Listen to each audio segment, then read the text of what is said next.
Bab 41, diterangkan secara terperinci. Ha-Mim. Turunnya kitab ini dari Allah yang Maha Pemurah, lagi Maha Mengasihani. Sebuah kitab yang dijelaskan ayat-ayatnya satu persatu, iaitu Al-Quran yang diturunkan dalam bahasa Arab bagi faedah orang-orang yang mengambil tahu dan memahami kandungannya. Dia membawa berita yang menggembirakan bagi orang-orang yang beriman, dan membawa amaran kepada orang-orang yang ingkar. Dalam pada itu kebanyakan mereka berpaling ingkar, tidak mahu mengetahui dan memahaminya, maka dengan sebab itu mereka tidak menerima dan tidak mematuhinya. Dan mereka berkata, hati kami dalam tutupan yang berlapis-lapis menghalang kami, daripada memahami apa yang engkau serukan kami kepadanya, dan pada telinga kami penyumbat, menjadikan kami tidak dapat mendengarnya, serta di antara kami denganmu ada sekatan, yang memisahkan fahaman kita. Oleh itu, bekerjalah engkau untuk agamamu, sesungguhnya kami juga tetap bekerja untuk mempertahankan kepercayaan kami. Katakanlah, wahai Muhammad, peace be upon him, sesungguhnya aku hanyalah seorang manusia seperti kamu, diwahyukan kepadaku bahawa Tuhan kamu hanyalah Tuhan yang satu, maka hendaklah kamu tetap teguh di atas jalan yang betul lurus, yang membawa kepada mencapai keredaannya, serta pohonlah kepadanya mengampuni dosa-dosa kamu yang telah lalu, dan ingatlah, kecelakaan besar bagi orang-orang yang mempersekutukannya dengan sesuatu yang lain, iaitu orang-orang yang tidak memberi zakat untuk membersihkan jiwa dan harta bendanya, dan mereka pula kufur ingkar akan adanya hari akhirat. Sesungguhnya orang-orang yang beriman dan mengerjakan amal yang soleh, mereka beroleh balasan pahala yang tidak putus-putus. Katakanlah, wahai Muhammad, peace be upon him, sesungguhnya tidak patut kamu kufur kepada Tuhan yang menciptakan bumi dalam dua masa dan kamu adakan sekutu-sekutu baginya. Yang demikian, sifatnya dan kekuasaannya, ialah Allah Tuhan sekalian alam. Dan dia menjadikan di bumi gunung ganang yang menetapnya, tersergam tinggi, di atasnya, serta dia melimpahkan berkat padanya dan dia menentukan ada padanya bahan-bahan keperluan hidup penduduknya, sekadar yang menyamai hajat yang diminta dan dikehendaki oleh keadaan mereka. Semuanya itu berlaku, dalam 4 masa. Kemudian dia menunjukkan kehendaknya ke arah bahan-bahan langit, sedang langit itu masih berupa asap, lalu dia berfirman kepadanya dan kepada bumi, turutlah kamu berdua akan perintahku, samada dengan sukarela atau dengan paksa. Keduanya menjawab, kami berdua sedia menurut patuh dengan sukarela. Lalu dia menjadikannya 7 langit, dalam 2 masa dan dia memberitahu kepada tiap-tiap langit akan urusan dan keperluannya masing-masing dan kami hiasi langit yang dekat pada pandangan mata penduduk bumi, dengan bintang-bintang yang bersinar cemerlang serta memelihara langit itu dengan sebaik-baiknya. Demikianlah ketentuan Allah yang Maha Kuasa, lagi Maha Mengetahui. Oleh itu, kalau mereka, yang musyrik, berpaling, daripada mengesahkan Allah dan menurut jalan yang lurus, maka katakanlah, wahai Muhammad, peace be upon him, aku memberi amaran kepada kamu dengan azab yang dahsyat, iaitu petir, seperti petir yang telah menyambar kaum 'Ad dan kaum Thamud. Mereka ditimpa azab itu, kerana semasa mereka didatangi rasul-rasul, memberikan berbagai penjelasan, mengenai keadaan hidup mereka di dunia dan di akhirat, sambil melarang mereka, janganlah kamu menyembah melainkan Allah. Mereka menjawab, jika Tuhan kami hendak mengutus rasul-rasul, tentulah dia akan menurunkan malaikat. Oleh itu sesungguhnya kami kufur ingkar akan apa yang kamu katakan, kamu diutus membawanya. Adapun kaum Ad, maka mereka berlaku sombong takbur di muka bumi dengan tiada sebarang alasan yang benar, serta berkata, siapakah yang lebih kuat dari kami? Dan, mengapa mereka bersikap demikian? Tidakkah mereka memerhatikan bahawa Allah yang menciptakan mereka, dari tiada kepada ada, adalah lebih besar kekuatannya dari mereka? Dan sememangnya mereka sengaja mengingkari tanda-tanda kekuatan kami, sedang mereka sedia mengetahuinya. Lalu kami hantarkan kepada mereka angin ribut yang kencang dalam beberapa hari yang nahas malang, kerana kami hendak merasakan mereka azab seksa yang menghina dalam kehidupan dunia dan sesungguhnya azab seksa hari akhirat lebih besar kehinaannya, sedang mereka tidak diberikan pertolongan menghindarkan azab itu. Adapun kaum Thamud, maka kami beri petunjuk kepadanya, lalu mereka mengutamakan kesesatan dari hidayat petunjuk lantas mereka disambar oleh petir azab yang menghina dengan sebab apa yang mereka telah lakukan. Dan kami selamatkan orang-orang yang beriman serta mereka tetap bertakwa. Dan ingatlah, hari dihimpun musuh-musuh Allah untuk dibawa ke neraka, lalu mereka dijaga serta diatur keadaan dan perjalanannya masing-masing.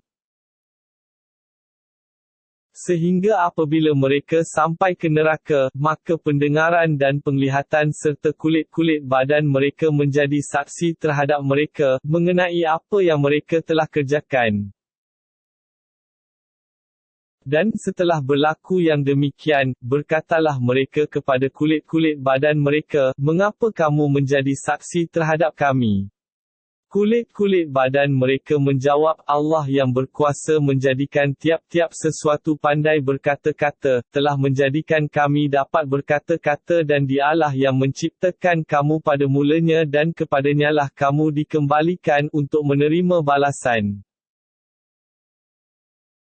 Dan semasa kamu berselindung, ketika melakukan dosa di dunia dahulu, bukanlah kerana kamu bimbangkan pendengaran dan penglihatan serta kulit-kulit badan kamu menjadi saksi terhadap perbuatan-perbuatan kamu yang berdosa itu, akan tetapi kerana kamu menyangka bahawa Allah tidak mengetahui kebanyakan dosa yang kamu lakukan, secara bersembunyi itu. Dan sangkaan kamu yang demikian, yang kamu sangka terhadap Tuhan kamu, itulah yang telah membinasakan kamu, dengan sangkaan kamu yang salah itu, maka menjadilah kamu dari orang-orang yang rugi. Oleh itu, samada mereka bersabar menderita azab atau sebaliknya, maka sama sahaja, kerana nerakalah tempat tinggal mereka dan jika mereka memohon peluang untuk mendapat keredaan Allah, maka mereka bukanlah lagi dari orang-orang yang diterima permohonannya.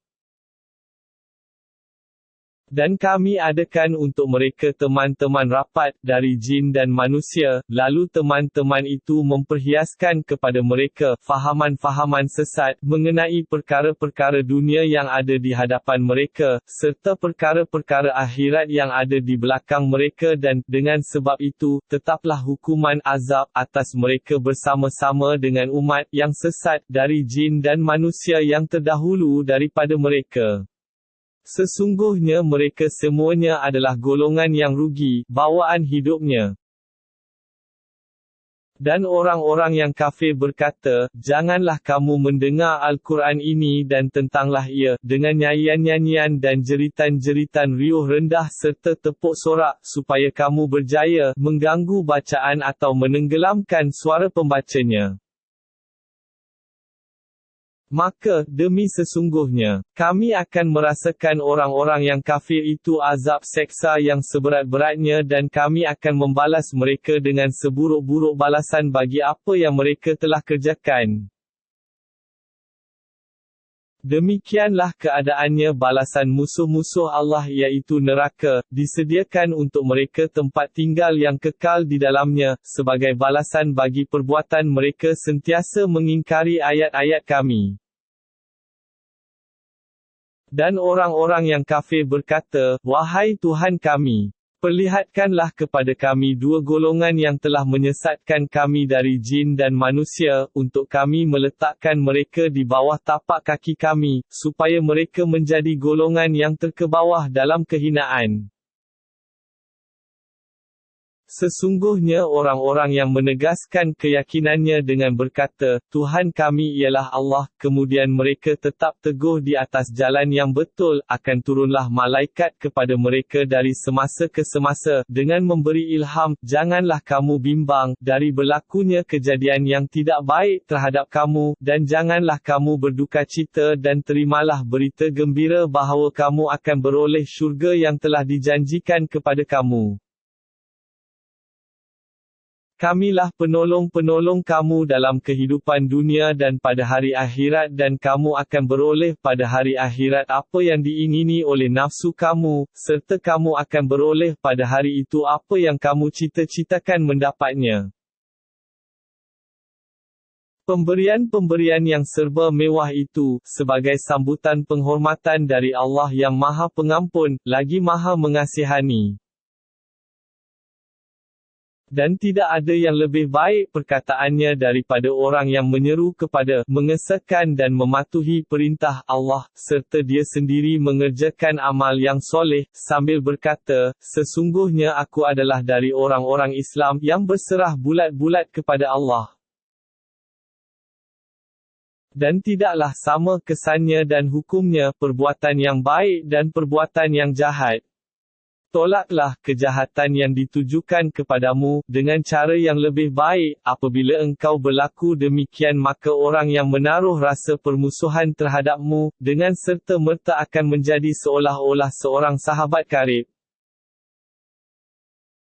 Dan sifat yang terpuji ini tidak dapat diterima dan diamalkan melainkan oleh orang-orang yang bersikap sabar dan tidak juga dapat diterima dan diamalkan melainkan oleh orang yang mempunyai bahagian yang besar dari kebahagiaan dunia dan akhirat. Dan jika engkau dihasut oleh sesuatu hasutan dari syaitan, maka hendaklah engkau meminta perlindungan kepada Allah. Sesungguhnya Dialah yang Maha Mendengar, lagi Maha Mengetahui. Dan di antara tanda-tanda kekuasaannya ialah malam dan siang, serta matahari dan bulan. Janganlah kamu sujud kepada matahari dan janganlah pula sujud kepada bulan dan sebaliknya hendaklah kamu sujud kepada Allah yang menciptakannya, kalau betullah kamu hanya beribadat kepada Allah. Oleh itu, kalau mereka tetap ingkar dengan angkuhnya, daripada mematuhi perintah Allah dan mengesahkannya, maka tidaklah menjejaskan kebesaran Tuhan, kerana malaikat-malaikat yang ada di sisi Tuhanmu tetap bertasbih kepadanya pada waktu malam dan siang, dengan tidak mereka merasa jemu. Dan di antara tanda-tanda kekuasaannya, engkau melihat bumi kosong sepi, dalam keadaan kering dan tandus, maka apabila kami menurunkan hujan menimpanya, bergeraklah tanahnya serta suburlah tanamannya. Sesungguhnya Allah yang menghidupkannya sudah tentu berkuasa menghidupkan makhluk-makhluk yang telah mati, sesungguhnya Dia Maha Kuasa atas tiap-tiap sesuatu. Sebenarnya orang-orang yang menyeleweng dari jalan yang benar mengenai ayat-ayat keterangan kami, tidak terselindung keadaan mereka dari pengetahuan kami. Kalau sudah demikian, maka adakah orang yang dihumbankan ke dalam neraka lebih baik atau orang yang datang dalam keadaan aman dan selamat pada hari kiamat? Katakanlah kepada orang-orang yang menyeleweng itu, buatlah apa yang kamu suka, sesungguhnya Allah Maha melihat akan apa yang kamu lakukan, dan akan membalasnya. Sesungguhnya orang-orang yang kufur ingkar terhadap Al-Quran ketika sampainya kepada mereka, akan ditimpa azab seksa yang tidak terperi, sedang Al-Quran itu, demi sesungguhnya sebuah kitab suci yang tidak dapat ditandingi. Yang tidak dapat didatangi sebarang kepalsuan dari mana-mana arah dan seginya, ia diturunkan dari Tuhan yang Maha Bijaksana, lagi Maha Terpuji. Apa yang dikatakan kepadamu, wahai Muhammad peace be upon him, dari celaan-celaan golongan yang ingkar, tidak lain, hanyalah seperti yang pernah dikatakan kepada rasul-rasul yang terdahulu daripadamu. Oleh itu bersabarlah dengan cekal hati menghadapinya, sesungguhnya Tuhanmu berkuasa penuh melimpahkan keampunannya kepada orang-orang yang taat, dan berkuasa penuh menimpakan azab seksa yang tidak terperi sakitnya, kepada orang-orang yang ingkar. Dan kalaulah Al-Quran itu kami jadikan bacaan dalam bahasa asing, tentulah mereka akan berkata, mengapa tidak dijelaskan ayat-ayatnya dalam bahasa yang kami fahami? Patutkah kitab itu berbahasa asing sedang rasul yang membawanya berbangsa Arab? Katakanlah, wahai Muhammad peace be upon him, Al-Quran itu menjadi cahaya, petunjuk serta penawar bagi orang-orang yang beriman dan sebaliknya orang-orang yang tidak beriman. Al-Quran itu menjadi sebagai satu penyakit yang menyumbat telinga mereka, bukan penawar, dan ia juga merupakan gelap gelita yang menimpa pandangan mereka, bukan cahaya yang menerangi. Mereka itu, dengan perbuatan melarikan diri dari ajaran Al-Quran, tidak ubahnya seperti orang-orang yang diseru dari tempat yang jauh, masakan mereka dapat mendengar dengan betul atau melihat dengan nyata. Dan janganlah engkau merasa kecewa wahai Muhammad peace be upon him tentang keingkaran kaummu, kerana demi sesungguhnya kami telah memberi kepada Nabi Musa kitab Taurat, lalu berlaku pertentangan mengenainya dan kalaulah tidak kerana telah terdahulu kalimah ketetapan dari Tuhanmu untuk menangguhkan hukuman hingga ke suatu masa yang tertentu, tentulah dijatuhkan hukuman azab dengan serta-merta kepada mereka. Dan sesungguhnya mereka kaummu masih menaruh syak yang meragukan tentang kebenaran Al-Quran itu. Sesiapa yang mengerjakan amal soleh maka faedahnya akan terpulang kepada dirinya sendiri dan sesiapa yang berbuat kejahatan maka bahayanya akan menimpa dirinya sendiri dan Tuhanmu tidak sekali-kali berlaku zalim kepada hamba-hambanya. Kepada ilmu pengetahuan Allah jualah kembalinya soal mengetahui masa datangnya hari kiamat dan demikianlah tiap-tiap apa yang akan berlaku, kerana sebiji buah umpamanya tidak akan keluar dari kelopaknya dan seorang ibu tidak akan mengandung dan tidak akan melahirkan anak, melainkan pada masa dan keadaan yang betul tepat dengan pengetahuan Allah dan pada hari Tuhan menyeru mereka yang musyrik dengan bertanya kepada mereka, mana dia makhluk-makhluk yang kamu sifatkan menjadi sekutu-sekutuku? Mereka menjawab, kami mengakui kepadamu, wahai Tuhan kami, bahawa tidak ada di antara kami seorang pun yang mahu menjadi saksi, kerana anggapan kami dahulu telah nyata salahnya. Dan pada saat itu, hilang lenyaplah dari mereka apa yang mereka sembah dahulu, yang diharapkan pertolongannya, dan yakinlah mereka bahawa tidak ada sebarang jalan untuk mereka melepaskan diri dari azab seksa. Manusia tidak jemu-jemu memohon kebaikan dan kalau dia ditimpa kesusahan maka menjadilah dia seorang yang sangat berputus asa, lagi sangat nyata kesan putus harapnya, dari rahmat pertolongan Allah. Dan demi sesungguhnya, jika kami beri dia merasai sesuatu rahmat dari kami sesudah dia ditimpa sesuatu kesusahan, berkatalah dia, dengan sikap tidak bersyukur, ini ialah hakku, hasil usahaku semata-mata, dan aku tidak fikir bahawa hari kiamat akan berlaku dan kalaulah aku dikembalikan kepada Tuhanku, sekalipun, sudah tentu aku akan beroleh kebaikan di sisinya, seperti kesenanganku sekarang ini. Maka demi sesungguhnya, kami akan memberitahu kepada orang-orang yang kufur ingkar itu akan keburukan apa yang mereka telah kerjakan dan kami akan beri mereka merasai azab seksa yang seberat-beratnya. Dan apabila kami kurniakan nikmat kepada manusia, berpalinglah dia serta menjauhkan diri dari bersyukur, dan apabila dia ditimpa kesusahan, maka ia berdoa merayu dengan panjang lebar. Katakanlah, wahai Muhammad peace be upon him, Sudahkah nampak baiknya keadaan kamu jika Al-Quran ini, yang datangnya, dari Allah kemudian kamu mengingkarinya? Siapakah yang lebih sesat daripada orang yang tetap berada dalam perbalahan dan pertentangan, yang menyimpang jauh dari kebenaran? Kami akan perlihatkan kepada mereka tanda-tanda kekuasaan kami di merata-rata tempat dalam alam yang terbentang luas ini, dan pada diri mereka sendiri, sehingga ternyata jelas kepada mereka bahawa Al-Quran adalah benar. Belumkah ternyata kepada mereka kebenaran itu dan belumkah cukup bagi mereka, bahawa Tuhanmu mengetahui dan menyaksikan tiap-tiap sesuatu? Ingatlah, sesungguhnya mereka, yang kufur ingkar, sentiasa berada di dalam keadaan syak, ragu-ragu, tentang pertemuan dengan Tuhan mereka. Ingatlah, sesungguhnya Allah Maha meliputi pengetahuannya akan tiap-tiap sesuatu.